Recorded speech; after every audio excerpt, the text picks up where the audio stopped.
This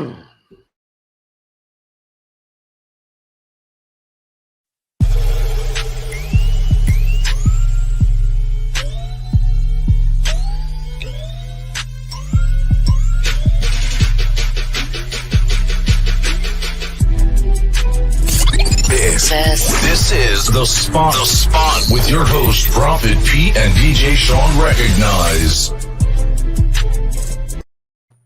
Yo. Whoa. Yo, you already know.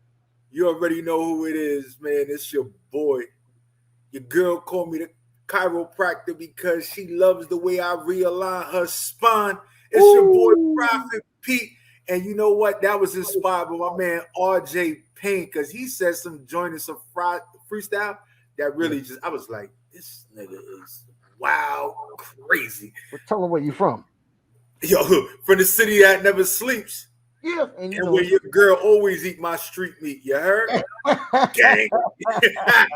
Chicken on rice, you heard? And she likes when I hit it. She likes when I hit it. When she's wearing the Manolo Timbs, I call her Puss in Boots. This your boy, Sean Recognize. What's up, world? What's up, world, man? We here, man. Another week, another day. Blessed once again to be here with you. And we doing what we doing. We do it well. We doing it. We did. I feel like LL right now. Right? I be doing it well. Can't beat that. James Straight hip Todd, hop, straight the building. testosterone. Straight, whatever you want it to be. But we damn here for the people and we here for the culture, and that's what's up. Whether we live or not, you know we's here. We definitely gonna be here for the people, man. I know there's some people that usually log in. They're not there on the without the live. But let me tell you something, people. Sometimes you got to do what you got to do. As long as we provide this content for you on the day that we say we're going to do it, it's just, life comes at you fast. What can I tell you? You know what I mean? So everybody sympathize with that, and all the real hustlers know what it be. So, sometimes we got to do the pre-record thing, but we still monitoring all of the, all of the comments, all of the chat and everything is still being, monitored. We got mods watching that and responding and, taking all of your information if y'all want to submit stuff and answering your questions to the best of our ability. So we still logging in and locking in with y'all, whether we there in spirit, live, or pre-record. Just want to put that out there. Yeah, and you just gotta understand it is what it is. And that is a perfect segue to something that I have wanted to speak about. And speak on it, God. We will support and we will be there for people that we have never seen, that we have never rocked with, that we just don't even really know. We see that their their representative is almost like meeting a chick for the first time, right? Mm-hmm. Or starting the date, everybody shows up with their representative, but you meet the person, you really get to know the person, situation changes. It's like, damn, it was, and then you know what they say, yo, I've always been like this. Like, nah, nigga, that's not the motherfucker that I met, or the nigga I fell in love with, or the chick I fell in love with that time ago, right? That's but we're quick to do that. But Kevin Hart spoke on it. And he basically says that the reason why we can't get anywhere is because we don't understand how to operate as a team, right? It takes a team. If you look at all big corporations, right? Even if we just go real black or just real rap with the shit, sit there, everybody want to get signed to a label. But the reason why they want to get signed to a label because the label has a team to make that person successful. Right? It's not that one person making themselves successful. It's not that Louis Vuitton or Gucci, Fendi, or any of those situations that can make a situation great unless they got their designers, their fabricators, their advertisers, their CEOs, their financial advisors. Nobody ever has to be a boss in every situation. It's okay to play your position to be great, but we have been told or taught that the only way to be successful is to be the boss. Everybody want to be the CEO. Everybody want to be the president. Everybody want to be this. But there's motherfuckers that play the background that make more money than the motherfuckers that are in the foreground. And also, too many Chiefs, not enough Indians. Right. And the crazy part about it is, and I heard this just earlier it's only Thursday, but heard it earlier in the week where it is a real boss never wants to play the front position. Right. And we could just take it back to the streets. Take it back to the streets. The people that were the soldiers and doing all that, you never knew who the boss was. We could take it. You could take it back to what is it? The Wire. Avon Barksdale, right? But everybody know who Weebay was. It's like, yo, Weebay, that hitter. Let's stay away from that nigga. But this nigga, he was putting in that work for the dude that you never saw. Right. Right? And it's crazy because there's been movies, there's been real rap shit, real talk shit that those people that are truly in power never seen. And we can take it back to, okay, we might get cut off for this one, right? Let's take it back to the presidency of the United States of America, right? The president of the United States of America is the motherfucker that they put in the forefront, right? He is the target. He is the one that gets hit. But if the president says, hey, I want to do this, how many other people does he have to talk to in government before that actually happens? Right? Everybody want to be president, but they just want to be another worker because the president is a worker. While there's members of Congress and people that are in the system that make up the United States, the 1% of those people that never get seen that actually control the laws that we actually abide by in the United States of America. So just remember that the next time you sit there, you want to be a boss. Nah, I just want to be a player in this game. And it's cool. I could be the pawn. I could be the bishop. I could be the rook. But trust and believe, I'm going to be the best rook, the best pawn, the best whatever to make sure that I keep this winning so my moves are strategic the way that I move. So let me piggyback off of that one thing you just said real quick before you proceed. And that's y'all don't hold who's sitting in that damn Oval Office accountable, because no matter who's sitting in that Oval Office, the agenda is all the same. You know what I mean? So go ahead, P Money. Right. And then just going off of that, right? Let's go into this Oval Office situation, right? Joe Biden right now feel like he a G. Joe Biden is a G right now. You know why Joe Biden feel like he a G? Still got that COVID too. He still got the COVID, but who did he take out this week? What was Azari? What's his name? Was Azari one of the something like that. Head Taliban dude. Yeah. Right. Osama bin Laden's right hand man. Right. Osama bin Laden's right hand man.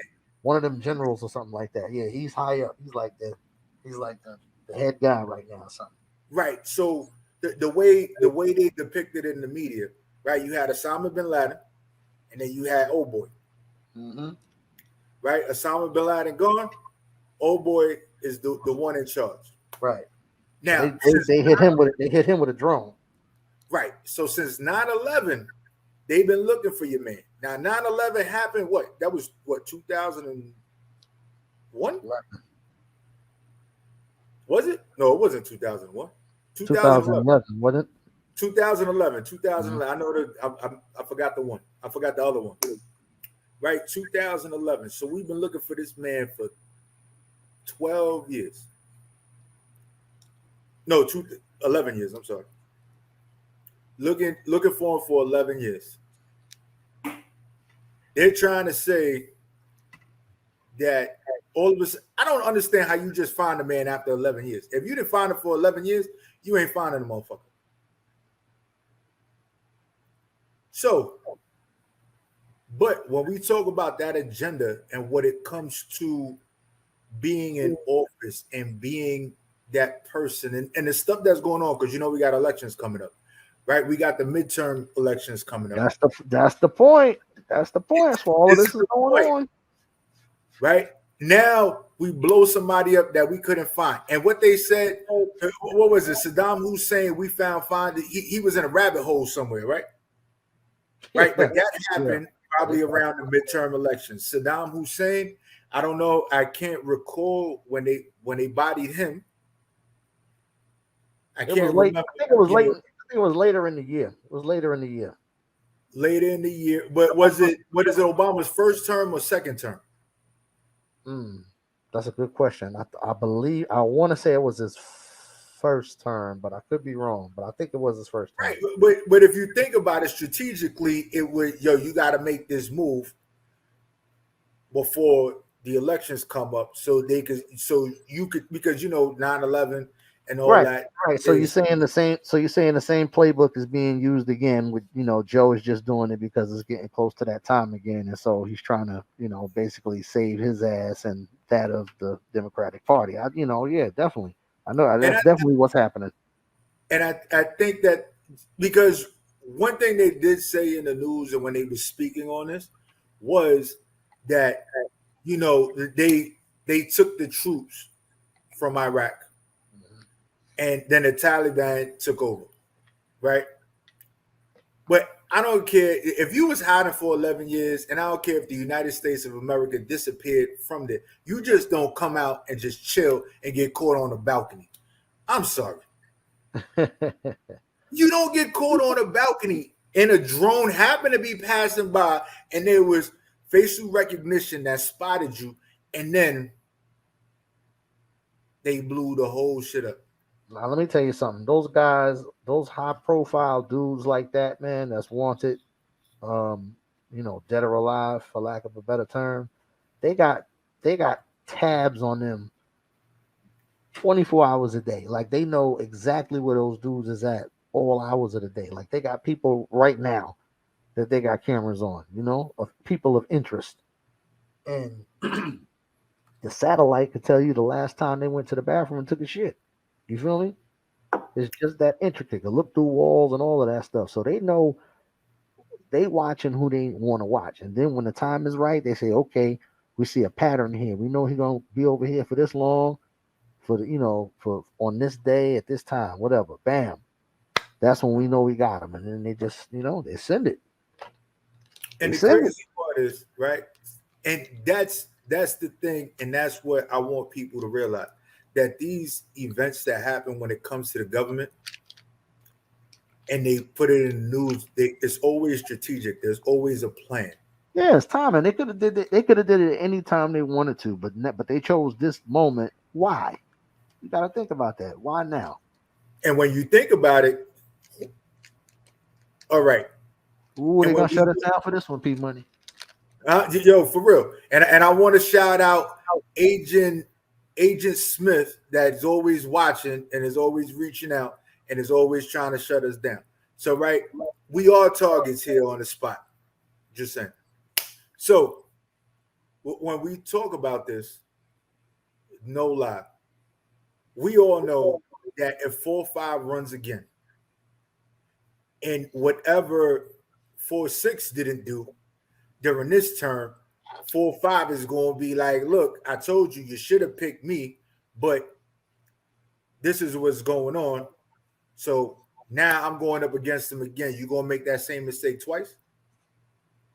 So Biden really, it doesn't matter what he's done or whatever's going on. He still needs to do something that Donald Trump didn't do. Just giving away money ain't good enough. Because Donald Trump gave away a lot of money, but that's his Let me tell you something. The Dems have no hope of holding that down for another 4 years, because after all of the scandal and the and the people complaining about the gas prices and Pop falling up the damn stairs and almost breaking his neck, they're not gonna want him in there, and they definitely ain't gonna want this boob to go back in there. But you know what I'm saying, the GOP, they're gonna find somebody solid that they can get behind. The Dems, let me tell you that when the Dems blew it when they snubbed Bernie. Bernie should have been Bernie should have been the one to run instead of Hillary. Straight up. That was the not the start of the ending, but that kind of like put the nail in the coffin right there. You know what I'm saying? Because if Bernie would have ran, Bernie would have won. You feel me? But you And know that was the strategic. whole let's drain the swamp thing and all of that would have really happened because Bernie would have went in there and cleaned house. You feel me? Yeah. 45 just went in there and shook hands with his buddies and said, "Yeah, let's get this money." You feel me? And they all speak the same language, so you know what I'm saying? Of course they want to keep him in power. Of course, and if you think Feel about me? it, right? And before we even switch gears to what we're about to switch gears to, Because right? they're like, you niggas getting political. Where the fucking hip hop at? But before we switch gears, right? Mm-hmm. Trust and believe, Hillary running for president was a strategic move because of the Me Too movement, Oh yeah, well, you know, right? everything has an agenda. Definitely, right? And being the former first lady, they figured she would know what to do, and but it didn't work out that way. It Yeah, didn't work out. they think Certain she had things the keys. came out. They think she still had the keys to the you know what I'm saying, to the Oval Office still.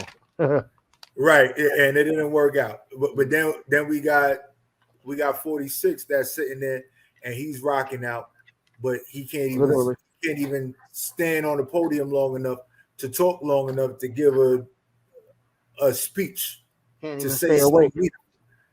Right. So it's crazy because we really need to pay attention. Now, when we talk about what happened at the Capitol, right? And you said it when 4-5 came in, he was shaking hands with his people, Mm-hmm. right? But do you know that they was trying to push a 15-year minimum sentence for the people that did whatever they did on the Capitol, the day of the Capitol? Yeah, they gave the. Did you see they gave the one black dude? I think it was 63 months or something like that. Some crazy, some football number. And they're like, oh, he's getting the most time out of everybody. And I will say this: he is one of the few that is getting a sentence like that, but he isn't the only one. I checked into it. You know what I'm saying? Because I'd have been the first one to say, yo, they're only doing it to the brother because he's black. You know what I'm saying? Even though your stupid ass deserved to get more time for even being a damn Trump supporter. You know what I'm saying? But we ain't gonna get into that. But yeah, somebody else did get similar time, you know what I'm saying? And he isn't the only one that got those football numbers. And there actually are some people who are going to or supposed to get more than that, but we'll see. That's yet to be seen. So far as him and this other white dude, I can't remember his name, but he's high up in there. I think he's down with the Proud Boys or something like that. But anyway, yeah, you know what I mean? They ain't playing around, boy. They ain't playing this whole commission and everything that they checking into. They finally, doing something about it after the fact, of course, but at least something is being done. Some kind of justification will be done for all of those people who, committed that act on that day. And then they even talking about giving 45 a little. I'm saying getting him jammed up in it too, because now a lot of those people that are going to court and getting, getting locked up for some date, throwing him under the bus, saying he's the one he made us do it. He orchestrated it. Yeah, he got us amped up, and when pretty much we just went down there and did what we did. Now I'm not, them boys is coming to court singing like canaries. You hear me? Whatever happened, it's funny how, the charges for conspiracy too, right? Because when we would go to court, it's like conspiracy too. And it's like, but I didn't do nothing. No, but you thought about it. Yeah. And we doing time just for thinking about it. Mm-hmm. Like he orchestrated it. Like it's a whole thing, and then refused to do anything. But we got a lot of news to talk about because there was something that I wanted to speak on briefly. And this is something that I heard in passing. And it was, I want to say 1985, that it was just brought to my attention. 1985 in Philadelphia was the government decided to bomb a neighborhood in Philadelphia because they was having problems with an activist group. There's a documentary out right now that just got released telling the story. And then it was crap. And it was like 2-3 o'clock in the morning when I heard this. And I'm like, what the hell? But it kept me up long enough to get the gist of the story. And it was this activist group was having problems with the police. But this activist group in 1985, and we all know what we was doing in 1985. We was kids, we was babies. So it's something that's hard to remember, something that we probably wouldn't even remember if we saw it or if we were standing there either. But there was a lot of police brutality. They were standing up to the police. The mayor of Philadelphia said, hey, you know what? I'm tired of this going on and this group giving us pushback. So they bombed where they knew, like literally bombed, like boom, like bombs and blew shit up, buildings, neighborhoods, and everything. And when it hit the police did this. The police Okay. did it. Okay. The police did it and killed 11 people. Now, killing these 11 people, if I'm not mistaken, 6 of them were children. Wow. 6 of them were children. And this wasn't the ghetto. So we're not talking about the middle of the hood, you know, the South Bronx in the 80s where it was just decrepit and everything was falling apart, poverty. This was a working class neighborhood. And with them killing those 11 people, they burnt down houses of people that worked and lived in the community. Wow. And they got buried. But what did they do after that? They held a concert in Philadelphia and brought famous artists down as a fundraiser to support hunger. To basically, it was a fundraiser to raise money for the famine that was going on in Africa. Patti LaBelle was there. There was so many people. And there was an artist, I can't remember his name, but he was in a tragic car accident, was paralyzed. And this was his first appearance on stage since that car accident. And he was on stage. And this same concert was the introduction of hip hop to the world because there was over, I want to say 2 million people watching this concert worldwide. And Run DMC were the ones that performed. Something about dude that was injured in the car. Something about Teddy Pendergrass. There you go. There you go. He performed there. That was his first performance. And not for nothing, I think this was just to cover up what happened. You know, you try and overshadow the bad with the good. It's like, oh, we're doing this. Look what we're doing.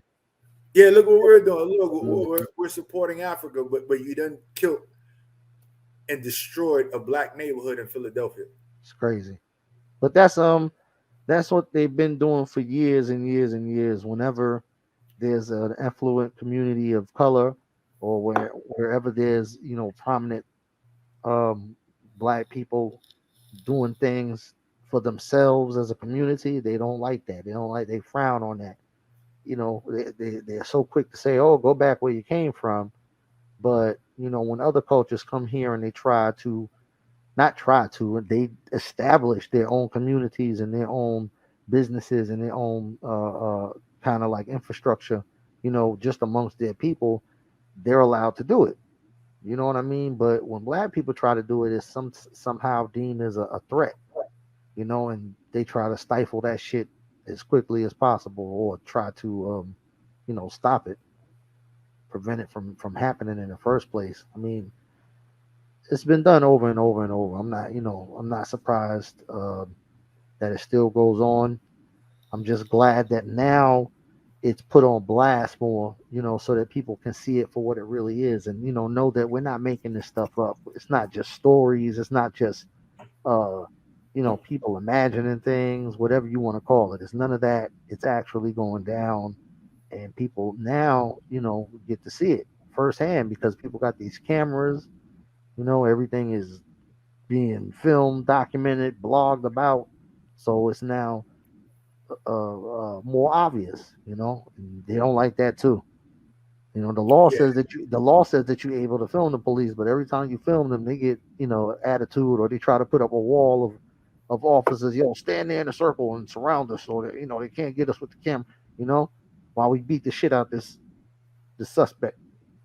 right. That's what they do. It's crazy. But on a lighter note, before we get into some other stuff, because we got a lot of things to get into today, Yeah. right? Let's get into the movie of the week. The movie of the week. On the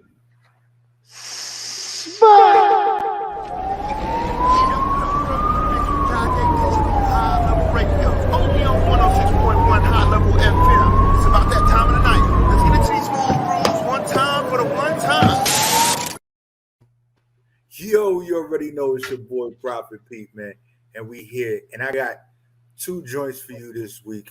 One is an upcoming joint, if I'm not mistaken, August 15th is when it drops.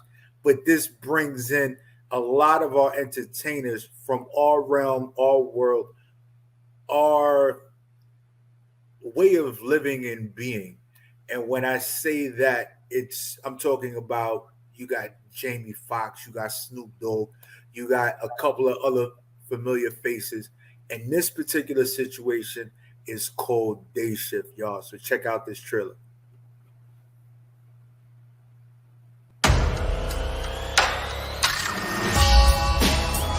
It's going to be a hot one in Los Angeles. So what's on the agenda today? Close your eyes, My eyes are closed. Like every day. What are you doing in my room? Hunting vampires.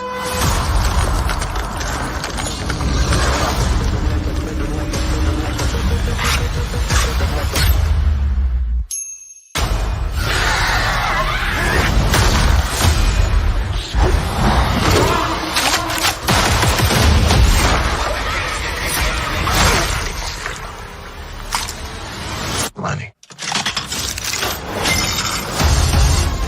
Vampire hunting is a business. Cut necks and cash your checks. Well, things have changed since you got your ass kicked out the union. If I don't come up with 10K, my wife and my daughter are gonna move to Florida. Hi, Dad. You're late again. And I was close. I said August 15th. It's August 12th. I don't know exactly what day of the week that is, but make sure you check that out. And I got one more before we get back to this hip hop news, y'all. And that is the man from Toronto, my man Kevin Hart, is in there trying to do his thing, impersonating a killer assassin. But yo, when I tell you it's action packed, but it gives you that Kevin Hart feel like, yo, I ain't a gangster, but I'm trying to be. And then the comical stuff. You got to make sure you check this out, y'all. Yeah. Yeah, and I just want to say, man, I actually watched that one. Oh, did you? Recently. Yeah, man. That scene where he was like, "I will kill you," and Kevin Hart let out that little fart. Yo, I almost died laughing, big. I was on the floor, man. I was like, "Wow." So it was good, man. It was real good. Yo, and there was something else that he said that caught my attention. I was like, "Yo, Kevin Hart is stupid." And when I say stupid, I'm like stupid for coming up. Only he could come up with some of the shit that he lets out his mouth sometimes. Yeah. And he was basically like, yo, the man from Toronto, he don't ride bitch. Yeah. I'm like, he's sitting in the back seat, and I'm like, how the fuck did he come up with that? Yeah, I remember that part. I'm like, what the fuck? Yeah, that was another one I was done. Yeah, I was done when I saw that. Yeah. I was like, yo, man, this dude is crazy. But yeah, he comes up with some other shit. Yeah, I don't understand how he does it either, but he deserves every penny he get. Yeah, and this is where you got to support your people and do that. We've all been through our struggles. Yeah, we all got our asshole moments, and we all have all that. Yeah. But at the end of the day, You fuck with people that don't even fuck with you. So why can't you fuck with people that know where you come from and can understand it? This is the whole conundrum with the policing of the black community, man. We just, we don't ask. People are always sensitive about defund the police, this, that, and the third. It's not that we don't want the police to have money to, operate in the community. We just want to be policed by people who look like us and understand the community, because the people that are policing the community aren't from the community. So they don't understand the community. Therefore, they're going to shake shit up. You feel me? That's just simple logic. So that's what people complain about. If you're looking for a deeper reason for people to talk about defund the police, then you're looking for nothing. You know what I'm saying? You're looking into the well, because it all boils down to people wanting to be treated fairly. You know what I mean? Right. And think about it, right? And I don't know what it is in other communities. I can only speak from New York. Yeah. Right. That's the only thing I know about. But when it comes to the police department, and some of the things that have happened, I know right. NYPD, you are not becoming a police officer, a black or Hispanic police officer. You're not allowed to work in the community that you live in. Right. Straight up. It's a rule. You can't do it. It's not happening. Yeah. Right. But when you put somebody that's not for, there's things that someone from that community will see as they just joking around, or they just having a good time, or whatever, versus it being a threat. Trust and believe. There's things I see people be like, you get all shook. I'm like, yo, what you scared about? I'm like, that's just normal here, right? There's the normal aspect of understanding the community that you're in, versus being in a place and somebody moves too quick and you think they're trying to do something, so you shoot them. And these are the arguments that we come to the higher ups and the lawmakers and the old GOP. We come to them with these arguments which are valid and which have a lot of premise, but they don't want to listen to what we got to say, because it's not affecting them, so it must not be real.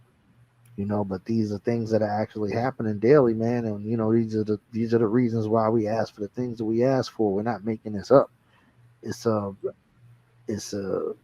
not just a cultural thing, man. It's a black thing. And trust and believe. We ain't doing it to ourselves.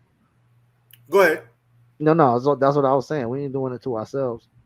Right. And just taking it back, and I hate to talk about it in this way, but and it's how somebody listening be like, yo, y'all some old niggas.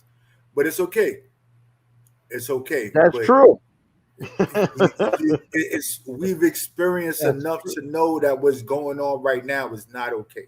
And we talking about PAL. I know you remember PAL, Police Athletic League. Right?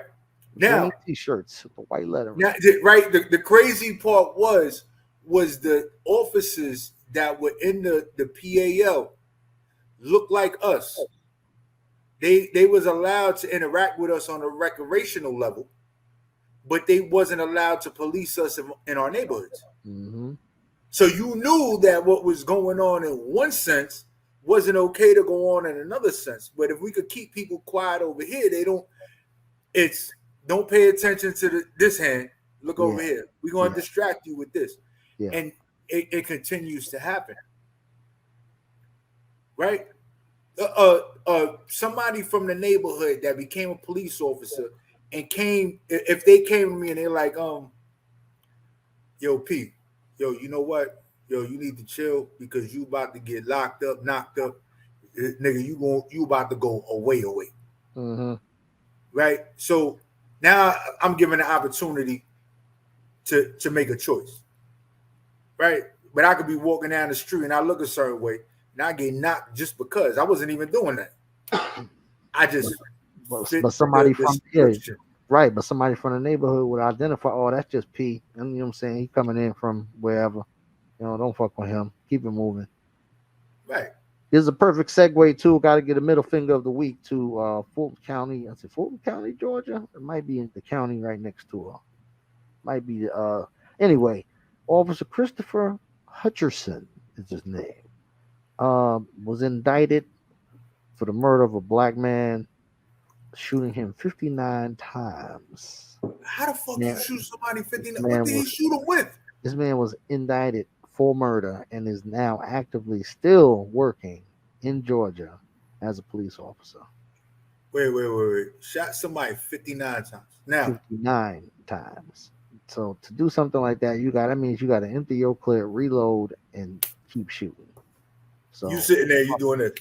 Yeah, ridiculous. So this POS is still actively training officers and probably, spreading his propaganda throughout the force and, perpetuating the further defilement of our communities by these race soldiers and these dudes who infiltrate the department and cause problems, because it's not all of them, but there's a great many of them that are in there that are doing just that. And that's their whole job, to check it's just the sprinkles on the ice cream. But anyway, yeah, so middle finger to him and middle finger to his police chief for giving him a job. You know what I'm saying? Hopefully he'll get what's coming to him 59 times. He shouldn't. I'm sorry. It's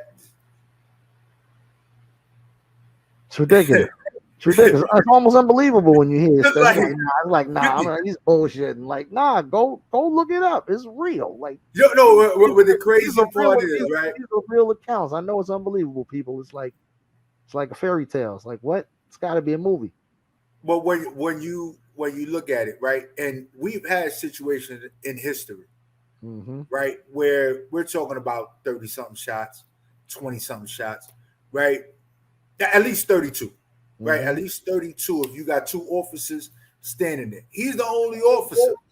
Right. He fired enough bullets out of his gun to equal 4 officers shooting at the same damn time. Mm-hmm. That don't even make any sense. None. Why? And if he was off duty when he shot this individual, because you say he was a training officer, right? So he's not out there in uniform every day. That's point number one. Yeah. He's not out there in uniform every day. But why is he walking around with at least 5 to 6 clips in his belt? B. He's ready for war. All I know is if the shoe was on the other foot, and that was and if you didn't know, the victim that was killed, like I said, was a brother, and this is a white cop. So if suppose this had been flipped, suppose it was a black cop that had killed a white guy and shot him 59 times, do you think that brother would still have a job right now? Hell no. I mean, it's justice, as they say, justice is blind, but that bitch be peeking under the blindfold, because the things that they let go and they let get by and expect us to just, turn a blind eye to and ignore, like, oh, we don't see nothing. Now we see that shit. And when we disapprove of that, and what I'm saying, we not having that, because like I said, man, I think the system of justice should be, you get your whole court case and conviction and all of that stuff, and they shouldn't even see what your race is. They should put you in a damn, on the police shows when they interview people and they put just the black silhouette, and they change their voice and whatnot, and let them come in there, everybody just like that. You don't even know what their nationality is. And then at the end of the day, the conviction is fair. Everybody gets the time they're supposed to get for the crime that's committed, and there's no bias and there's no, you know what I mean? There's no discrimination. There's no racism involved, man. But they're never gonna let a system work as fairly as that. Right, and I would tell you. That would be un-American. Right. And right. But I'll tell you this, the other thing outside of, masking the silhouette and everything else, or disguising the voice. Yeah. I think that also that they should only be addressed as case number. Right. Right. Because it, the name. Oh, yeah. Like if they was to say Williams, come up there, right? And if they was to say Dominic, right, yeah, you would assume it's probably Italian. An individual named Dominic could probably get away with murder. But somebody with the last name Torres is like, nah, that nigga, we already know what he is. Yeah, straight up. That nigga came across on a boat. I don't know what boat, but it was a boat. That's it. So, or Quanisha. You got your Quanisha. You already know what that is, right? But you got your Melanie or your Josh Ashley, or your Josh, right? These things could go in different directions as far as that being judgmental. And this goes back to even certain things in the work field where you can be qualified for a job, but the name on top of the resume will cause somebody to swipe left. Exactly. You might get the offer, and then they get you on the call, they get you to the interview, and they're like, oh man, all of the air gets let out the sail, and they just like they're like, oops, didn't know that. You know what I mean? So yes, it's a dirty game, brothers and sisters. Just I don't know, man. Treat everybody like you want to be treated. Yeah, that's the way I see it, and I definitely operate under that mindset. You treat people the way you want to be treated, even if they don't treat you that way, right? At least I know I gave you the opportunity to receive, or as you would say it, right? Picking up what I'm putting down.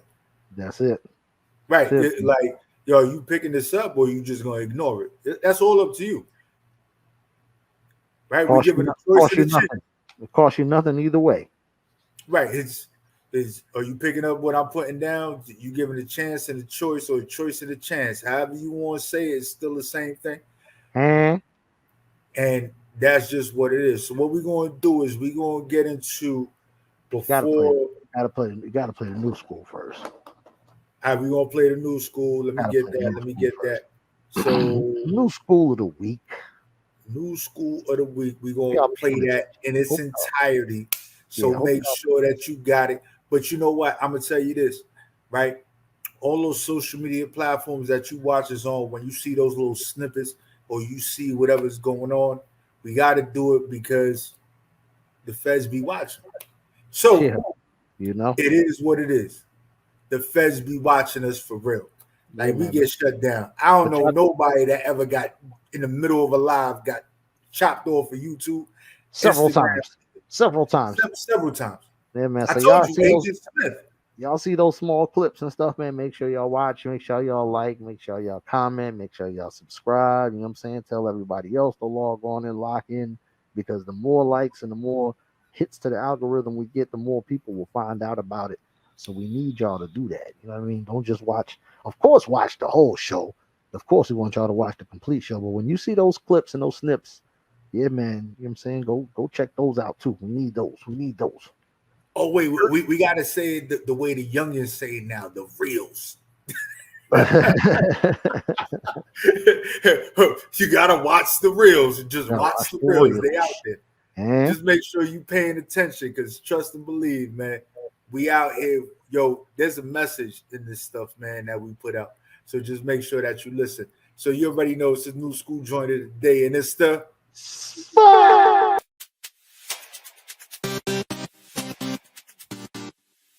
to myself, because I trust me. Pick a side to a hustler or a custody. I'm getting money when I'm sleeping. No days off, I'm getting money on the weekend.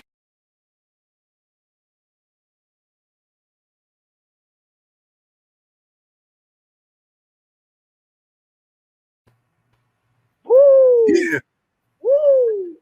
Yo, that's it. Mayhem Lawrence stepped his bars up for that one right there, boy. But I mean, when you're on the track with Conway, I mean, it's only natural that you got to come with your A++ game, because he's definitely gonna come to shatter that shit. Then y'all definitely got to check that out in its entirety. Very hot track. There was only one bar that I didn't like. What's that? When he was like, he never put a 40 to his lips. He don't drink. That's why he said that. Okay, so that makes sense. But yeah, he don't drink. I do. So I ain't appreciate that. That's just all that was. Mayhem is a smoker. He don't drink. You know what I'm saying? He eat. You know what I'm saying? When he was on the he was on the show with Bronson. When he was on the show with Bronson and them and God damn it, and Al and them and Body, you know, they was eating everything, brother. You know, traveling all over the place in various countries and whatnot. So that was the whole thing. But you know, when it was time for them to get sloshed, he wasn't with the whole drinking, so he would go slide off and do something else. But you know, all of them blazed, so of course, united under the leaf. Yeah. So our guest is in the building. In the building. Her camera just went off, so I don't know if she just got a phone call. Oh, she back. All right, so we about to bring Hippie in the building. Let's get it, y'all. Yeah. Hello, how are y'all? Hey, what's going on? It's New York love, NY all day. That's how we do. Tell them what borough you repping. Definitely. Where you repping? I'm from DMV, DC, Maryland, Virginia area. Oh, I be all through, like, I mean, from city to city type thing. So since I was a kid, so you know, I mean, I'm certified DMV all together. Shouts out to the whole DMV. Yes. DMV. Shouts out to my cousin D in the DMV. Yes, right. Yes. Shout out to you, man. I gotta give it to the DMV area. If you ever look for a place, and I hope you don't take any offense to this, but the DMV area reminds me of New York in the 70s and the 80s. I was out there for a little bit. Right there, over there by I don't even know what the heck y'all call it. Like I was there over there by the pier downtown where the water at, where everything is right there. Like I was literally right there. And I'm walking out and I got taken through my whole childhood. And I'm like, yo, this is the stuff that I saw when I was a kid. Like I was watching Dope Fiends lean. Like I haven't seen the Dope Fiend lean since I was like 10 years old. Yeah, definitely that crazy too. Oh Lord. Everything it could be good or it could be bad. It's like all depending on where you go now. I don't know. I mean, I'm trying to move more towards the New Yorkians and the Los Angeles Cali folks. You know what I mean? Because I mean, it's nothing wrong with my folks or nothing like that. Out here, I love my folks to death, but you know, in certain areas where I'm used to, a lot of people don't want to change. But I still want to be a part of helping that change, that good change come. You know what I'm saying? Don't get me wrong, because I'm going to do that. I'm going to make sure I support my city no matter what. And any city I've been in, you know, that I really love and help those that are declining, you know, get uplifted. But I'm definitely trying to really like feel the life of every state in the United States. You know what I'm saying? So with that being said, do you think, right, being from the DMV area, right, and you saying you want to help the individuals that don't want to change, there is something that we read in your EPK about being a motivational speaker. Right. So what were those things that hit you the most, that you felt that it's like, I got to put on for my city, but I don't necessarily need to be in my city? Right. Well, you know, I've seen rappers that and activists that has, you know, really reached out and helped the city get killed right in their city. That's right. Right. And I want to be that change that can show people that, you know, you don't have to be completely silent, but you don't have to be extremely aggressive to help. You got to want the change and put the goals and and how can I put it? Put the agenda out there, but not exactly while you're doing it. Because when you speak while you're doing it, it's going to become a problem. Because then you're going to have people who are going to try to steal your content and or your ideas. Then you also going to have, then you have people stopping your ideas from even going while it's in play. So, you know, I feel as though, I hope that no one take this to offense, but I feel as though rappers didn't really learn from each other enough when they were doing it. Like it's deeper than just the lyrics. It's something behind those lyrics that they trying to tell people, and that's why their foundation is so important when they're gone, because they're trying to lay and set grounds for the future. For the people like myself coming up now. The young generations. And I'm like literally right after Nipsey Hussle generation. So it's like. I see this stuff, and I was influenced by Tupac as far as rap. Right. So when I saw Nipsey out here, I had a feeling. I said, he gonna make it, but I hope to God he do not talk too much Right. about his goals on camera. Yeah. Before he even do anything he say he's gonna do, and as soon as he did it, I saw him gone. I'm not saying he should have been silent, but he should have been more cautious. And I still rep him. And I still rep him no matter what. Yeah. You know what I'm saying? Do you think it's possible to always move in silence and help the people at the same time? All depends on the situation. Yeah. I mean, I think as far as myself, I would speak, but I wouldn't speak too much on the situation. Like, I would give like a warning without overly saying it. Like, I think that's where the creativity come in with artists. Yeah. And that's honestly a part of my foundation I want to leave, Well, a lot of people will say that the artist that you mentioned earlier before, Tupac, was revolutionary, and he had a humongous fan base because the people really locked in with his words and a lot of his ideology and stuff like that. So they were afraid of that. A lot of the people who really maybe were naysayers or didn't understand him were kind of afraid of that movement, I think, because whenever they see quote unquote a black man come into prominence and start getting people behind him like that, then it becomes becomes an issue, right? And that's definitely what the community need. Now, that's why I say I wouldn't personally be too silent, because I mean I actually see his point. I just think personally, from my point of what I've learned, I would just deliver it a little more differently, which people will get to see in the future. I kind of lay a little example in my music, by the way. So. But I want to say this. I want to touch on this a little bit, right? Because what you're speaking on, right? It growing up and through history, right? We had two individuals that were and we're talking about before Tupac and a lot of our Nipsey Hussles and individuals like that. We had Malcolm X and we had Martin Luther King. Most definitely. Opposite ends of the spectrum, right? Right. Very influential in the movement in communities that were being oppressed. Yeah. But they both ended up the same way. But when you sit there and you fear, and this is my opinion, right? Just my opinion, right?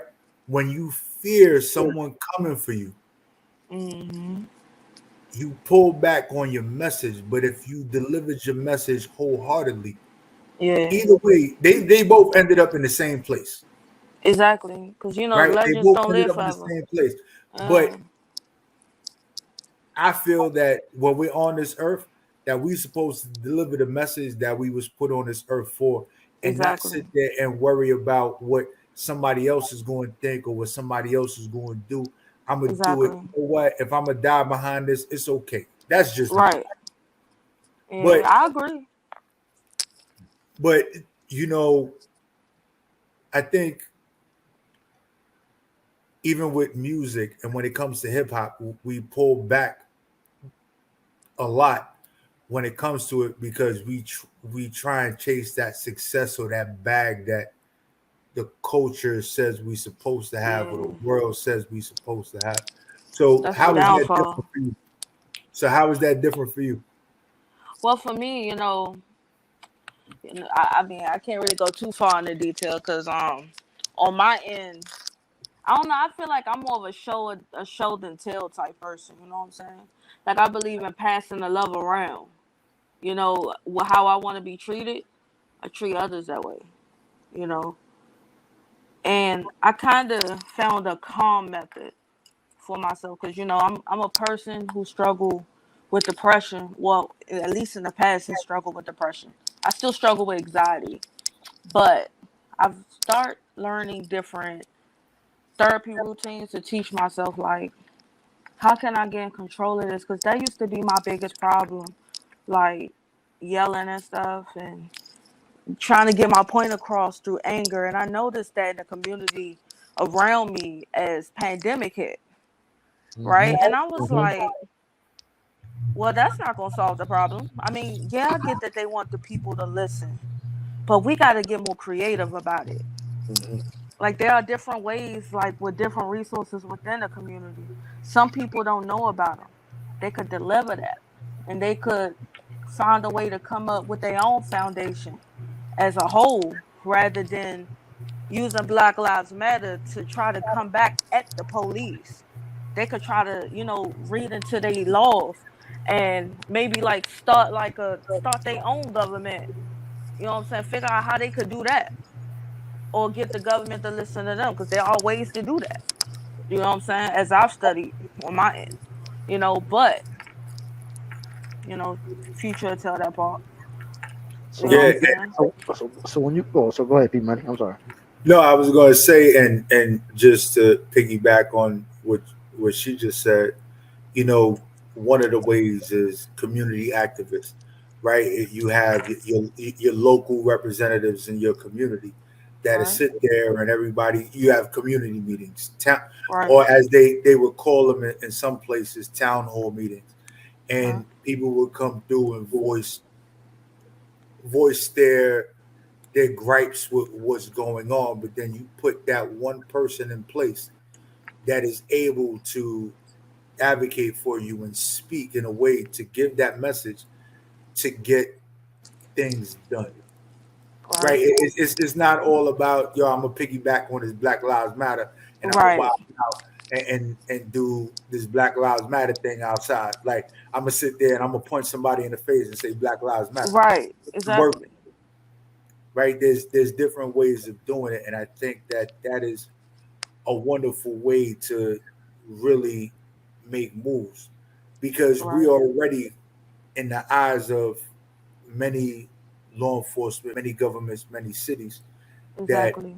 because when we look a certain way, they already perceive that we're going to react a certain way, so they react before Exactly. we do anything.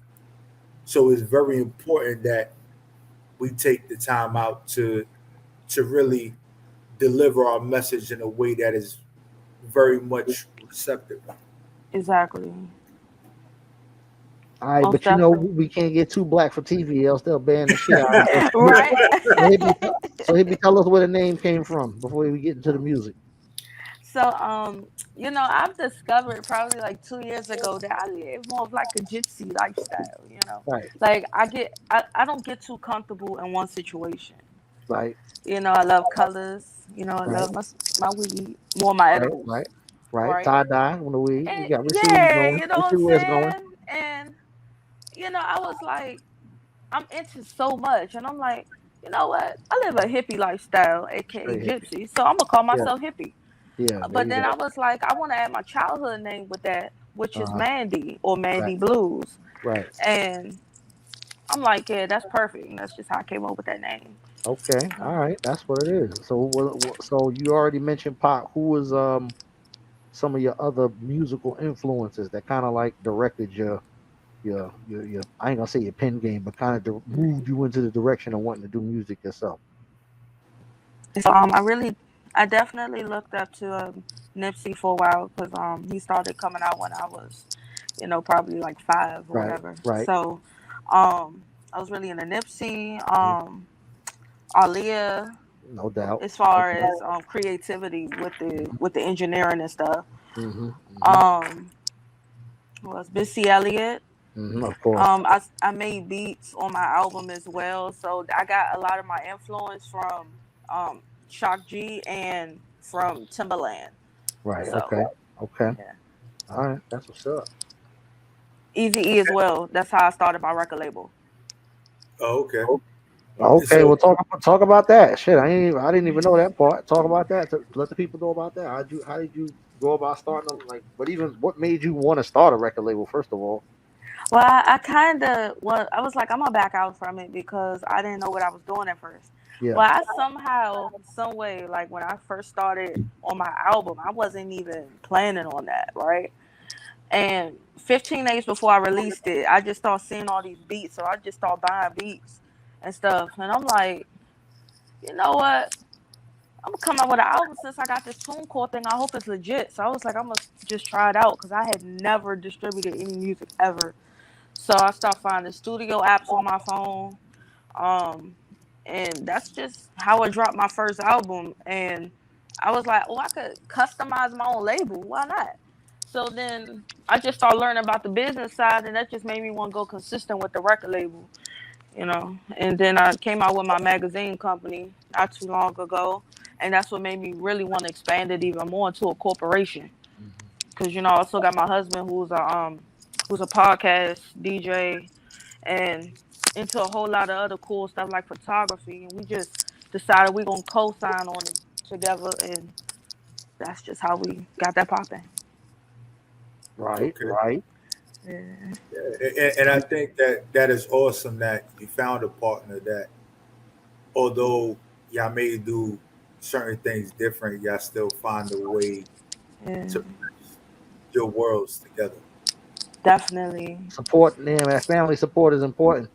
You just really Indeed. can't do a lot without that. That's foundation. Yo, Most definitely. and I tell everybody all the time, this is something I learned in college. Yes, I went to college. I might not look like That's it, but cool. it's okay. Um, Maslow hierarchy of needs, right? The foundation of needs is shelter, home, and support. That's Exactly. the basis of it. If you don't have that, nothing else. You can't see those next steps unless you Right. have the basis. If you don't Yeah. got, you can't see tomorrow. You too worried Exactly. about being hungry.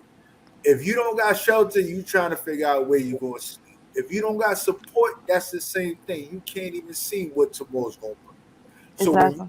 do those things, it really does get crazy. But there's Right. something I did want to talk to you about that you mentioned earlier, um, and it's being able to deal with things and you know dealing with depression and Right. the therapy aspect of it in Right. our community as Black people. And I say that because you know I just know it to be true Right. enough. Enough that some people that would do it, and some people that like, oh hell the fuck no. Right. That going to therapy is not a bad thing. But Really, what it's some not. of the things that you learned, because you said that there was you mentioned the word therapy, so I just assumed you saw Right. therapy. I Right. could be wrong on that one, but you probably did seek help at one point. And Yeah. not to speak about what you was going through, but Right. talking to the individuals that will be listening, what Right. would you think the reason for them going to therapy or seeking outside help would be to help them through some of those dark times? Well, first, I would like to say, I was once a person afraid to get therapy because I had a very rough experience with therapy in the beginning. I've realized that you really got to find that therapist that you could vibe with, that you feel as though you could tell anything to and connect with comfortably, you know. But always remember that if it's something you're uncomfortable with telling, you really don't have to tell it. You know, they can only work with what you feel as though it's gonna help you. Don't ever let nobody make you feel as though you have to just speak uncomfortably.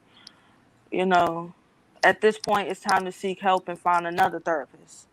I know that some people can't wait because some people, like myself, at some point, could not stop talking. Need someone to actually talk to and that's available as needed, you know, and that's pretty much what therapists are usually there for. But then in that case, you may have to get a mentor as well, which is quite different from a therapist. A therapist is more of someone that speaks to you about suicidal problems or maybe problems that you're having with your daily routine and stuff like that.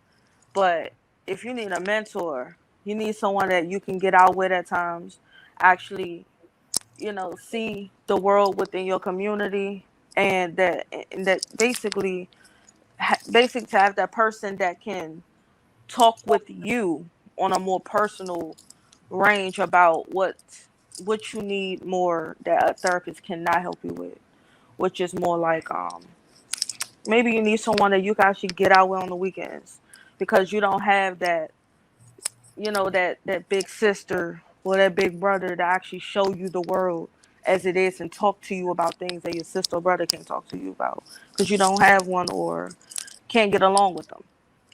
And that's what they treat it as. That's just what I've saw. But they don't get too personal because everyone has their own personal issues and lives. So in that case, don't be afraid. Just find somebody who works with you the way that you would work with you, but that also has your best interest. And I would say this when it comes to therapy and mentorship and all that stuff, the Right, people that you do pick or the people that you do deal with is important. right, But we all deal with our issues. And when I say our issues, there are people out there that truly think the way that they move and they operate is just okay because that's all they know. And that's right. it. Exactly. So, you know, I can tell you I was married for a long time and Right, went to therapy. And therapists are not gonna tell you therapists is not there to what they're not tell you to move in a certain direction. right, They're really there to just open your eyes up to a lot of different things. right. So they're not gonna say, Clarity. oh, you're doing this wrong or this is fucked up. That's not that type of situation. Right, But I've watched someone walk into a therapy situation that was like, no, I'm not doing that. You need to tell this nigga he doing something wrong so he could step in line and be in pocket. And the right, therapist is like, nah, I ain't doing that. right, Let's just talk about this together. So it's one of those things that's very important to understand that when you do walk into that room, you're only gonna get as much help as you want. right. Exactly. And if you're not comfortable, it's not gonna happen. So just make sure that it just because you went doesn't mean that you really want help if you're not really ready to do anything different. If you're going to do the same thing you was doing before you walked in the door, it's still the Right. same shit. So it's all on you. Exactly. Bang. That's it. It's not just a checklist. Oh, I went to therapy, but nah, nigga, you still fucked up. Or nah, Right, chick, you still messed up. Nah, it ain't even like that. You right. can't even operate in that way. You got to go in there with an open mind and move accordingly. Exactly. It's all Yeah. about self-control. So what you got, people? You got something to play? Yeah, I got something to play. So what I want to do is, because we actually running out of time, but what we're gonna do is we're gonna get into this joint with you and whoa, hold up. Where the hell is it? I seen it. Ah, crap. Oh, the plan featuring Young Hump. So if you could introduce the joint for the people. Most definitely. But wait, you before you do it, right?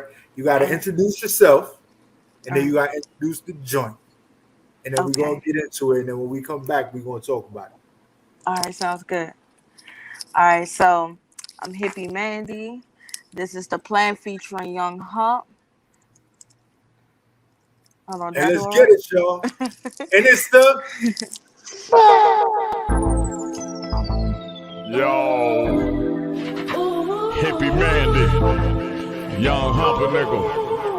Yes. Love it when a plan comes together. Listen, my inner feelings be serious. When something got me curious and furious, cause life be hilarious. I know you're feeling a little different, but my voice got you wishing for my attention, especially with the box that I be spitting and the spot that I be hitting. When you listen, you can hear your thoughts spinning, cause you're hypnotized and that is a given. Your energy worth living, got me living up decisions. Good ones got me healing. My sex drive was the ceiling, sex starts appealing. You see, I like dealing with a G. By nature, it's okay to be a little sensitive. We all got emotions, and it's okay. I got you, babe. Don't be worried about what other people say. No, wait, I'm in your corner all day, no play. And it's good, that is how we living. It's our world and the ground to stand. You say you need a lady that's gonna cater to a man. I'm already hit. Yeah. Ooh. Yeah, I like that. Yeah, I like that. That was the plan. Yeah, I see. That's how I feel about it. You know what I'm saying? You know what I mean? Niggas, back off my lane. You know what I'm saying? Yeah. She said she already hit. Yeah. That was a long one, boy. My goodness. It was like 2 songs in one, right? Yeah. Okay. Yeah. So, what was the inspiration behind the track itself? Because I know this is on a particular project, so Yeah.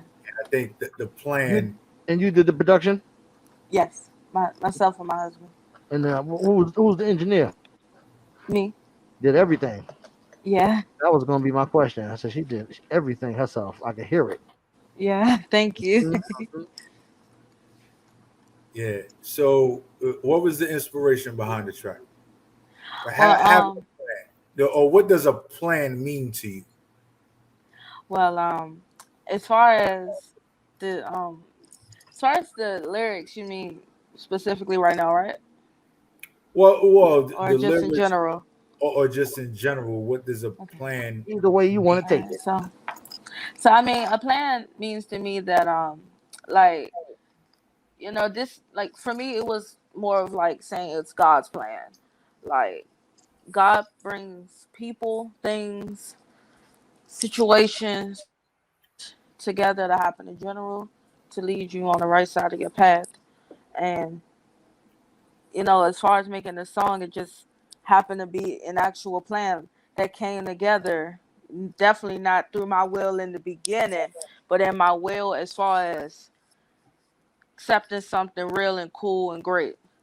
And the song was actually, you know, dedicated to lovers who are not sure if they want to, you know, take a romantic path with a person that they just happen to be friends with. But, you know, Young Hump and I got together and we decided we want to show people that plans can come together as simple as you allow it to, with the people and whatever you go through in your life.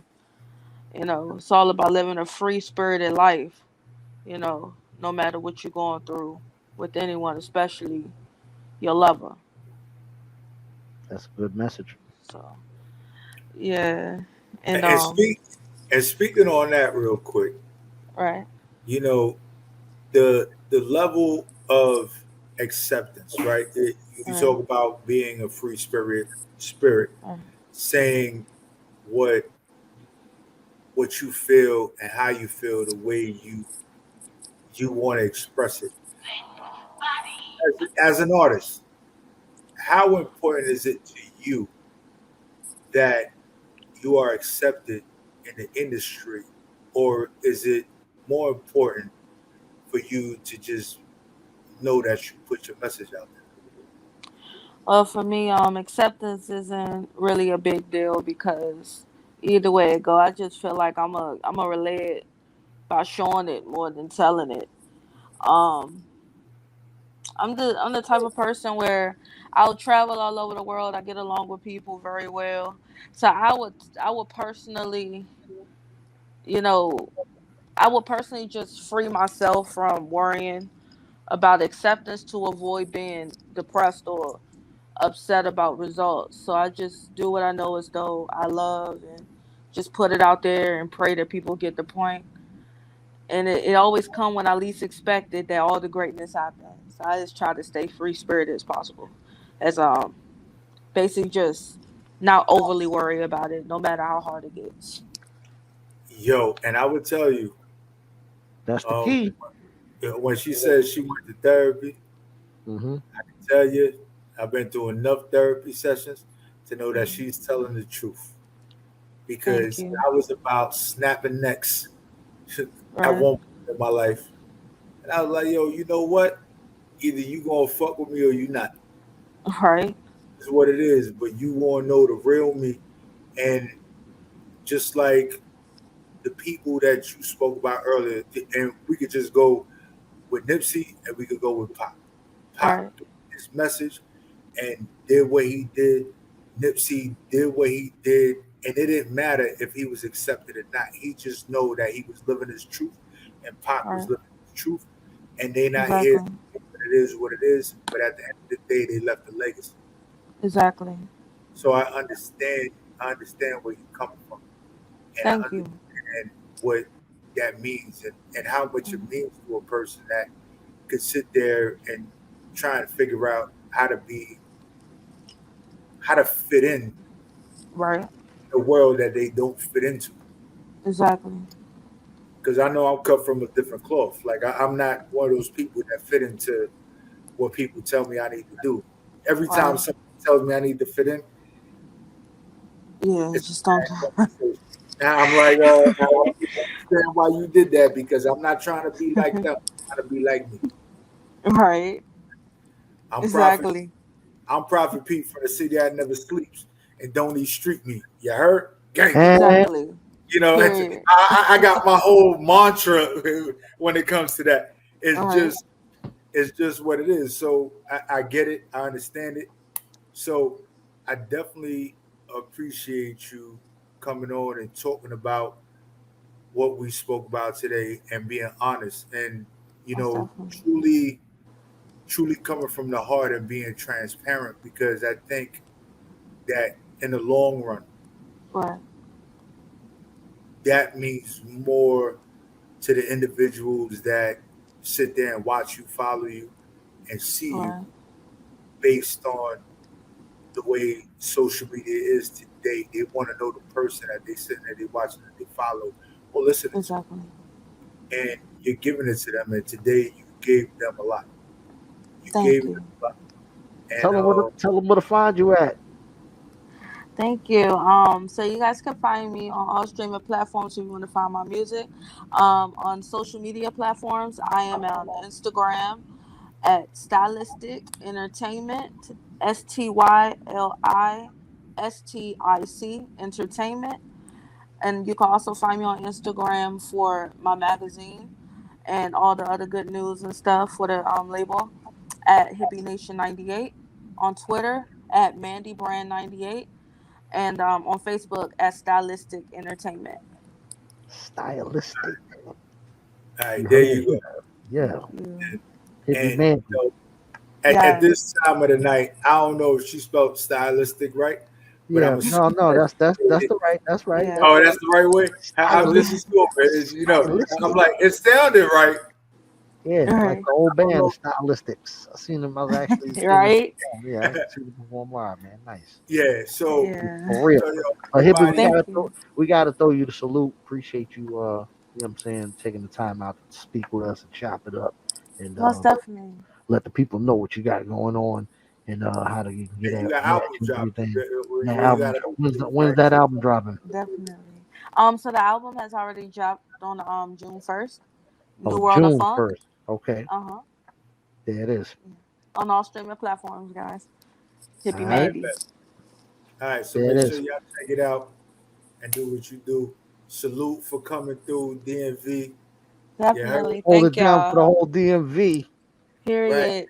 I was over there on Jasper Street. I was on Jasper Street over there by Lincoln Mall.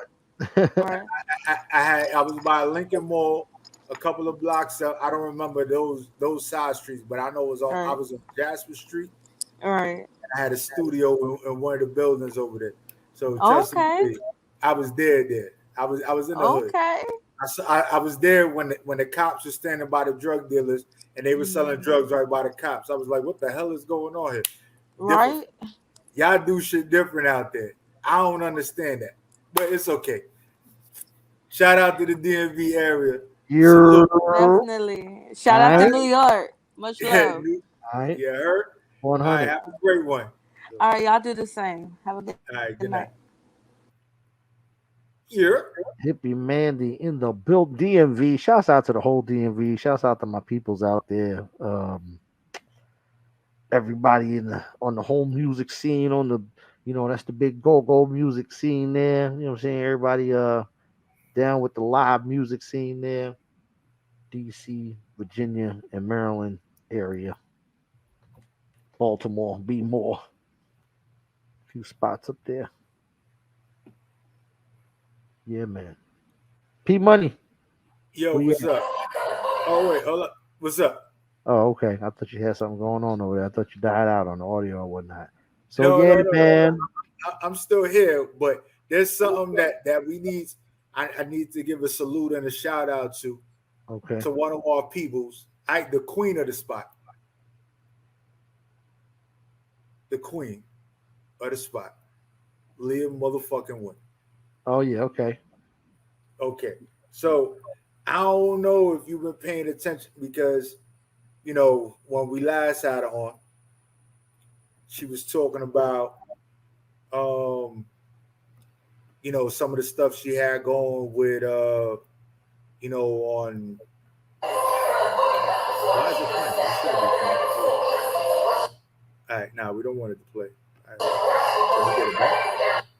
All right, shit. Do you hear the music when I play it? Yeah, a little bit.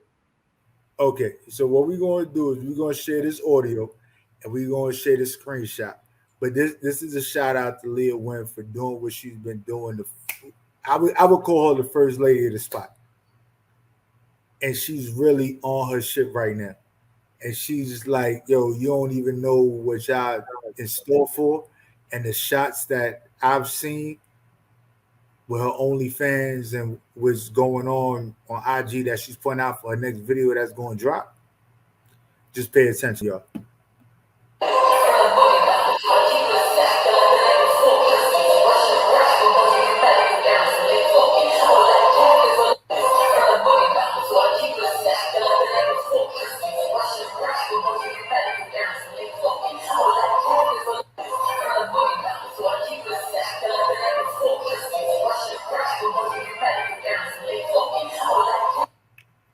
I had to play it like once or twice. Y'all saw it?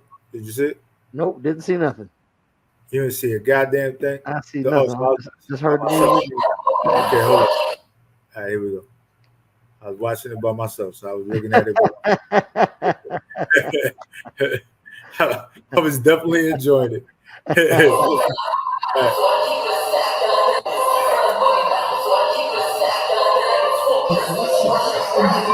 Okay, there you go.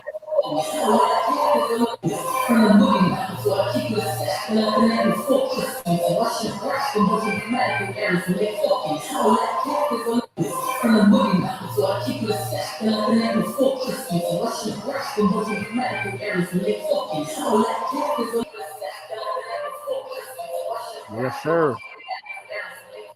So how did that work out? And she's doing a thug thizzle as usual. Yeah, she was definitely doing it. Shouts out to Leah Wynn, always working hard and staying consistent with the visuals and the music, man. And you know what I'm saying? It's always good when we see talented artists on their grind. You know what I mean? Getting that music out. Yo, and when you sit there and you look at it, no lie, no bullshit, right? She embraced, right? She's Asian and black. Yeah. So the hairdo in the video is that Asian Karate Kid when they was out there with the chopsticks in the hair.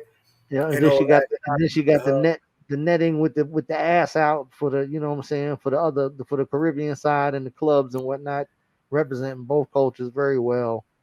So shout out always looking great, always sounding great. You know what I'm saying? Most important.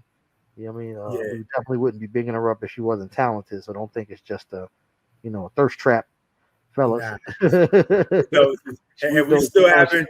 She definitely We still got haven't bars. been the thirst trap of the week, but there's a lot of those out there. That's Yeah.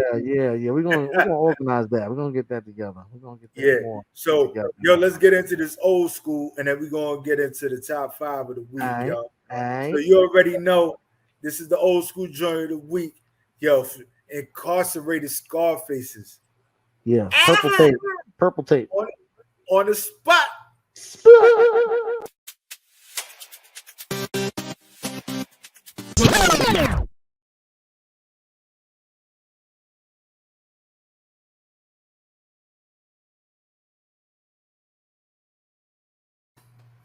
Yo, woo. And that's what I'm talking about. I want to say this, man. That was storytelling at its finest. Yeah. Yeah. Even though Ray sometimes it get deep, it sounds like he's talking a whole lot of nothing. And he's just making it sound good. And sometimes that's what it was. But you know what? Sometimes your delivery can like supersede all of that and still make it interesting. You feel me? Yo, and and I will tell you this. That particular video, it reminded me of a lot. Mm-hmm. It reminded me of the projects.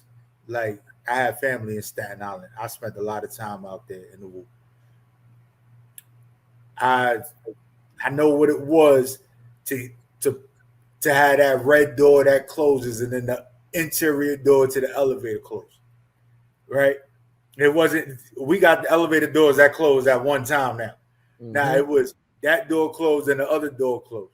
Mm-hmm. They was trying to get you. He waited for you to get in and knew that the door wasn't going to close before you pulled it back open. And it was a wrap. He was talking about turning the lights out. You already know, like, that's the thing. It's hard for a nigga. If he can't see it coming, he can't defend himself. So he was talking about the projects when he would say we could trade places getting lifted in the staircases. He talking about the projects, brother. You know what I'm saying? Yo, when I tell you, I seen a nigga get lifted in the staircases, and I ran up 22 flights of stairs to Taino Towers one day because we was waiting for the elevator, and they told him to get in the staircase. And I'm like, what the hell going on? And I was a kid. I was like 12, 13 years old. Yeah, shouts out to the whole Staten Island, man. Shouts out to Coney Island too, man. You talk about some projects. You go to Coney Island, Brooklyn, brother. That if it ain't been gentrified yet, which I hope it hasn't, that's probably the home of the most projects concentrated in one place in the borough. That right there. Is that right there, man? And you know, it was something. All right, here we go. Me talking my college shit again. The first projects that was ever created in New York was in Manhattan. Manhattan holds the most projects out of the 5 boroughs. Is that a fact? Right? Yeah, it's a fact. Like, it's because you got LES, and then you got Uptown, and then you got Harlem. Right? And all of that shit got Coney Island beat? Really? Wow, that's a lot. Yo, and then when you sit there, you're talking about the beginning, the middle, and the end.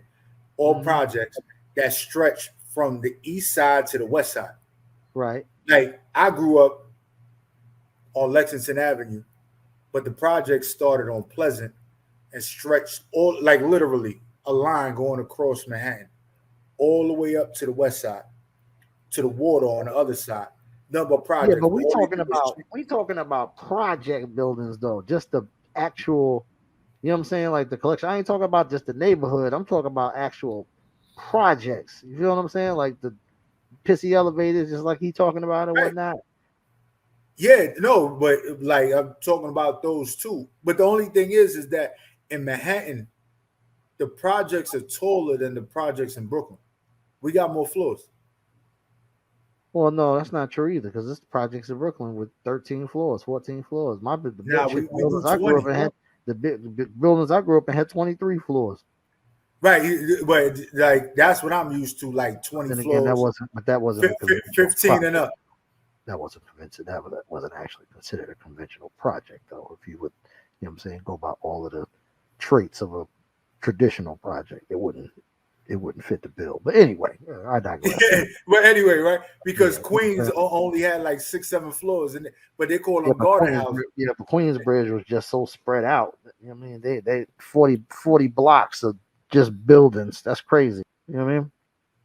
And it was all called the same thing. So they just spread it out. They have more land, I guess. You know, but one thing I know is there are ghettos everywhere in the world. You know what I mean? I've been a lot of places. I've been fortunate enough to travel a little bit. And one thing I can tell you is every place has a ghetto. And every ghetto in every place I've ever been, it may not look exactly alike, but it has a lot of the same features and traits to let you know that you're in the ghetto. And elements. It's very easy to distinguish. And they exist all over the place, man. Even your tourist locations, the sunny, beaches and whatnot. Yeah, on the other side of town is the hood. It's it's real, and being a father and having children, I've always knowing that as an individual that's grew up and lived in it. I know adults that won't even recognize what I recognize, and I'm like, yo, how don't you like how you don't see what I'm seeing? And it's like, I don't know what you're talking about. I'm like, yo, you didn't see that person, see the way he was moving, he was walking that way because he had a gun in his hip. All right, so I know that I need to watch out for him when I walk into the room. I need to watch out for this. And it's like, yo, how do you live like that? But it's like, how do you not live like that in a world where we have mass shootings in schools? You want to ignore it, but this is what our reality is. And I'm sorry, I tell my kids keep their head on a swivel all day. I got to explain that to them all the time. Yo, do you know what that means? No. It's like, yo, make sure you look in front. Back in the days before head on the swivel came out, was you got to have eyes in the back of your head. That was the OG shit. Have eyes in the back of your head. Now it's a little different. But so what we gonna do, because this ain't gonna be in here. Let me see if this works. Hold on a second. Let me see if I can get this to work. Man, have you seen? All right, hold on.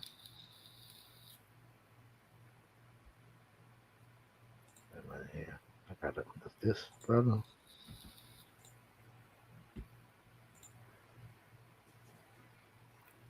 What you trying to do right now? Trying to put this picture in picture so you can see it. Hold on. I'm about to get this. Hang on a second. Hang on one second, brother.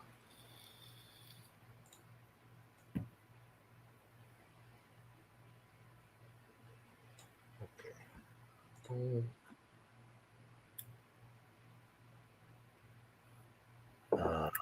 And I don't know if you saw what I did last week. There was 2 separate videos.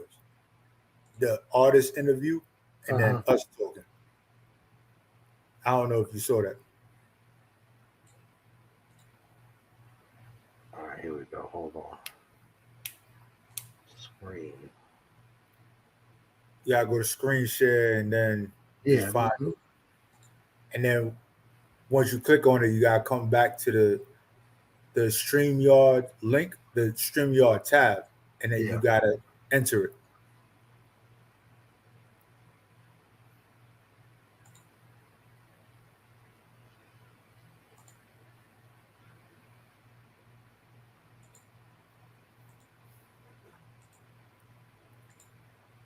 You see this, man?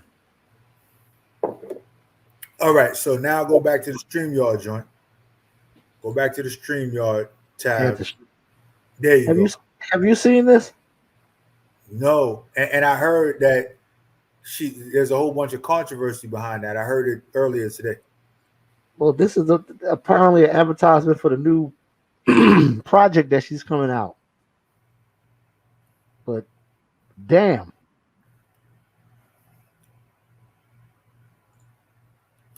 God damn, she's beautiful. I just saw that. I was like, whoa. So have we seen this? This needs to be discussed. Yeah, so we could talk about it briefly because we got enough time.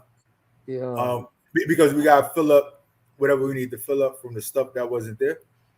Yeah, and then yeah. the videos that we played, the music videos, they were longer, but it was just Yeah, trying I to noticed that. I noticed that. Yeah, I noticed that. Yeah, it was just to give us a break so that we could have a breather and So she's get gonna off. let me see. So 16 tracks on a new project. 5 minutes on number one. Debuted number one, of course. So she's killing the game basically. Joined the project is called Renaissance. Uh, she's at number one. She's gonna stay there for a little while. Y'all heard the Break My Soul single that's been all over the place, killing them. I see a video. I'm not gonna play that. Y'all can go check that out yourself. But yeah, she's killing the game right now. Her and what's homie's name? Bad Bunny. And yeah, and You he's familiar having with some, him? and he's between both of them right now. His Both of song, his not his song, his album Un Verano Senti. I think I'm saying that right. Is on top for the seventh week in a row. So he's killing the game. So shouts out to Bad Bunny and the Beehive. Right. So between both of them, right, she has controversy, and so does he. And with him, there is a lot of things going on with him in Puerto Rico. And remember, I forgot what hurricane that, and this was when 45 was in office. Right. When 45 was in office, that whole, basically sprinkling or throwing a bottle of water out in the crowd. I forgot exactly what he did. Yeah, that was in Puerto Rico. Right. And Puerto Rico, they still, since that day, like we're talking about from when 45 was in office to right now that we got Biden in office. And we're about to elect the new president or the same president. They're still having blackouts from the fallout of that hurricane that hit Puerto Rico probably over 4 years ago, 4 to 5 years ago. Still haven't got the infrastructure straightened out. No.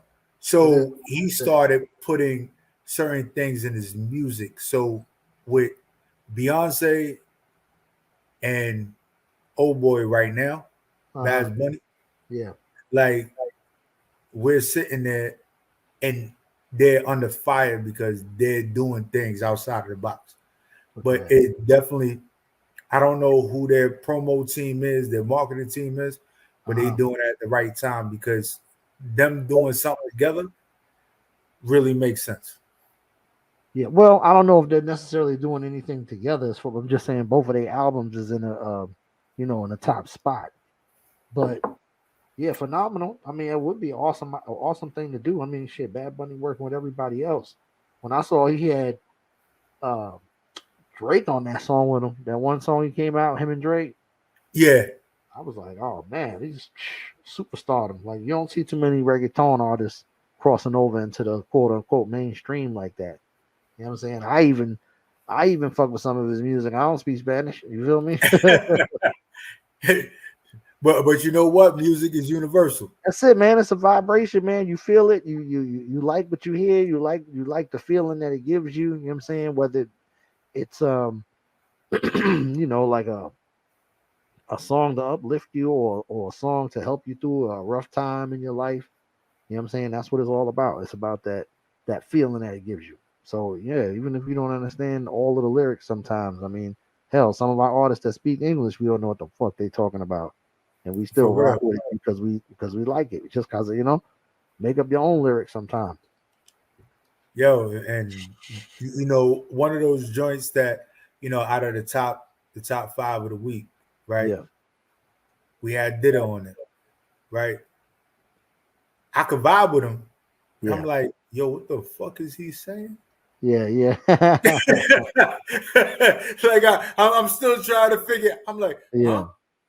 But he on there with people like one of the top 5 joints was Ditto and Dave East, right? Yep. So I'm like, yo, I can understand and fuck with Dave East, but Dave East and Ditto on a track, and I'm like, oh, this is interesting. Yeah.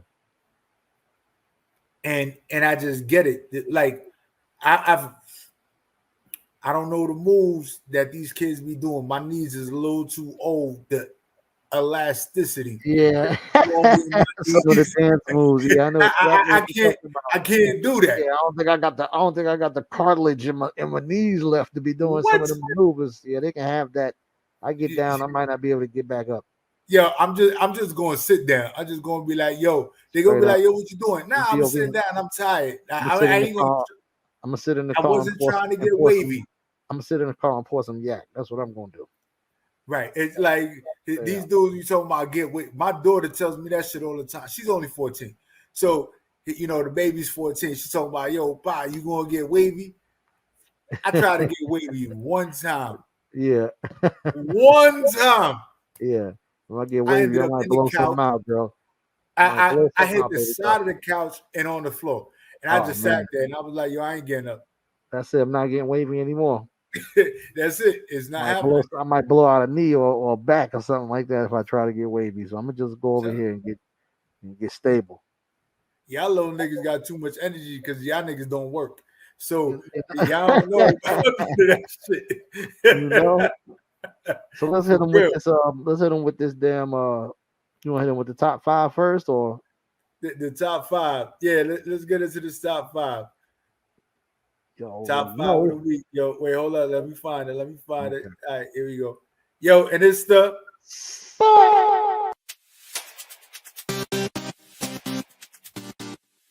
all of my dimes, but yes, I hutch and I spend whatever.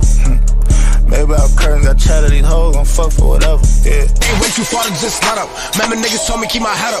All them nights looking at them letters. Fighting life sentence with my brothers. Now I'm home. If I ever tell my dogs me, it be in the road just like boys to me. Marching bad, guitars in. You'd be surprised who will look you dead in your eyes and tell you lies to keep you happy while plotting on your demise. They tried to trap me, but I rise in this track meet. I won the prize. Like ketchup, oh you was after me. Look, I'm used to being outside, just like a balcony.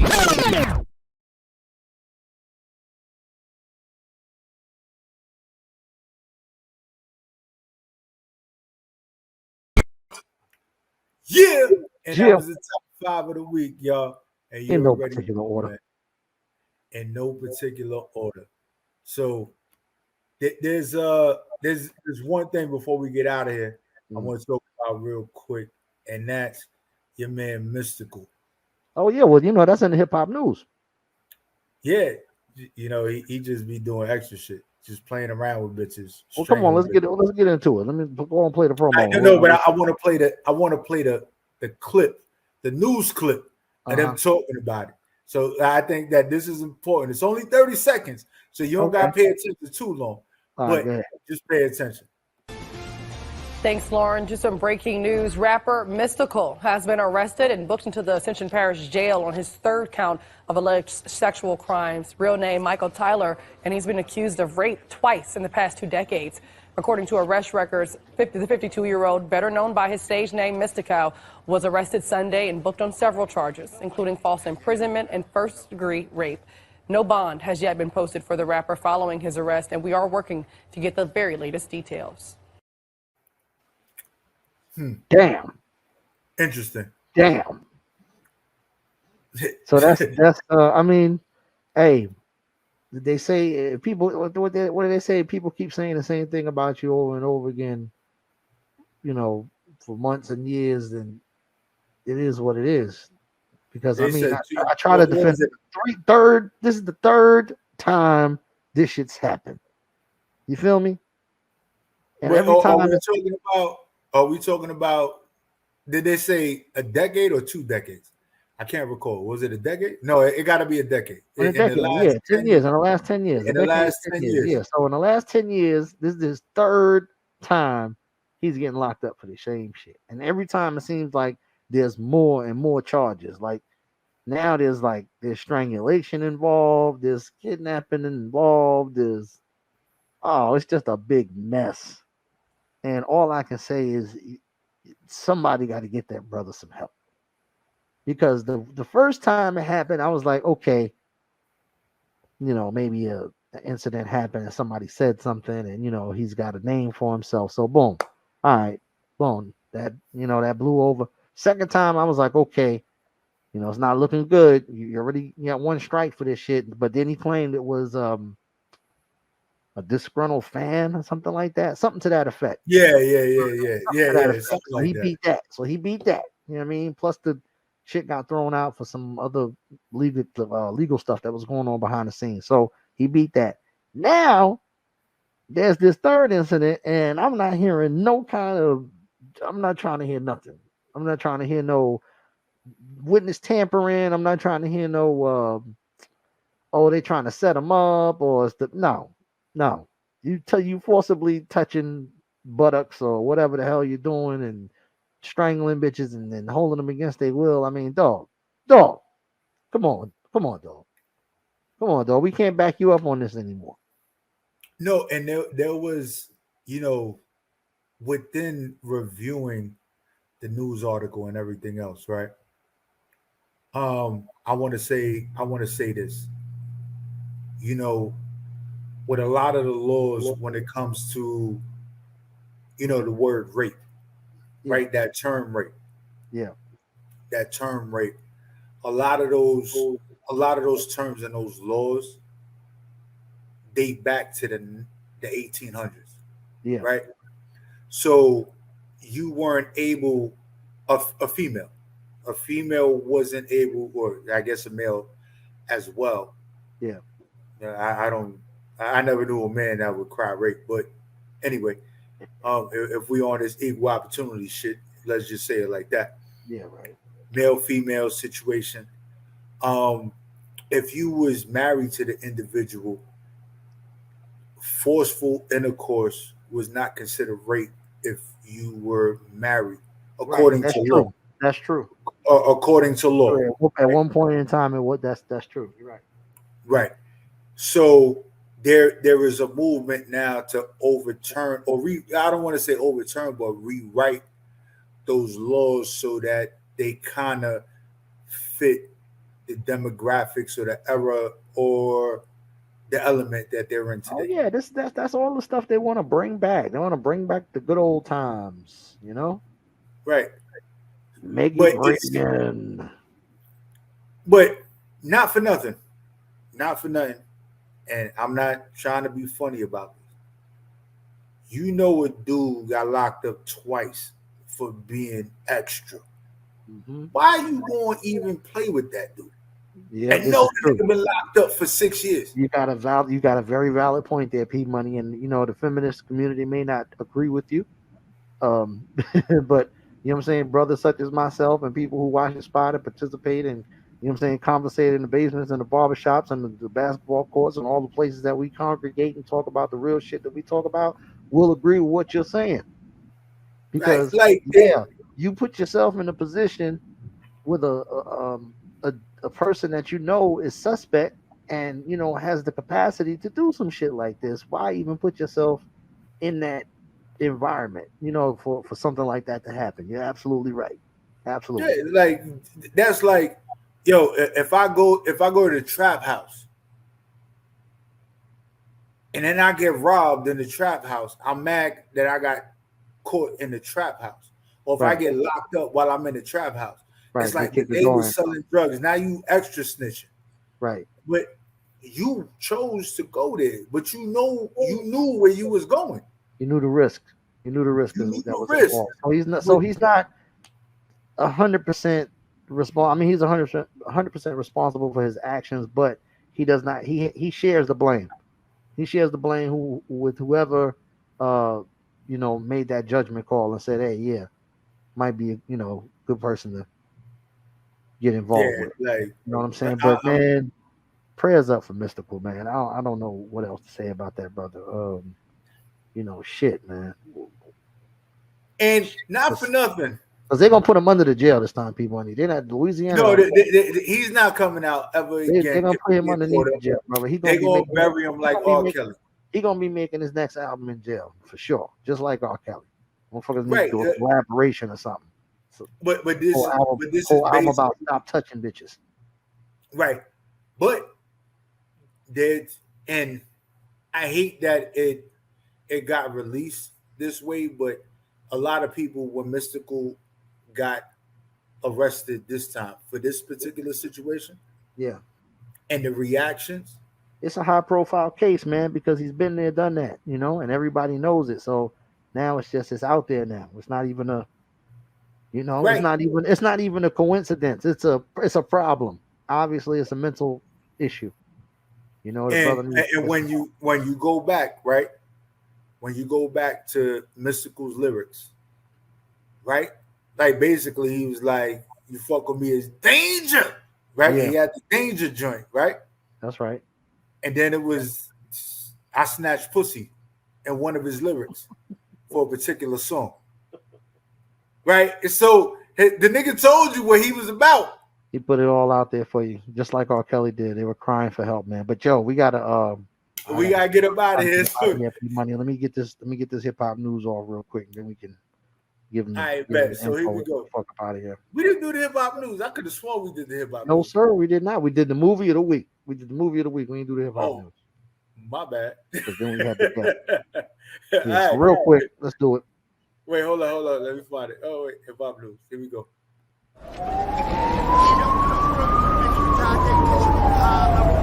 Only on 106.1 High Level FM. It's about that time of the night. Let's get a teaspoon groove one time for the one time. As always, this is your boy Sean Reezy with the hip hop news of the week. Eminem Curtain Call coming out this Friday. That's the double album with the greatest hits. So y'all make sure go cop that. I think Rihanna's gonna be on there. I think Royce the 5'9", of course. It's gonna be a few guest appearances on there. So if you fucks with Eminem, you're probably gonna want to go cop that. Cash Doll signing with MNRK Music Group. I have no idea who that is. That's probably a merger of some labels that I'm not aware of at this moment. So shouts out to her. That deal's gonna be very lucrative, I'm quite sure.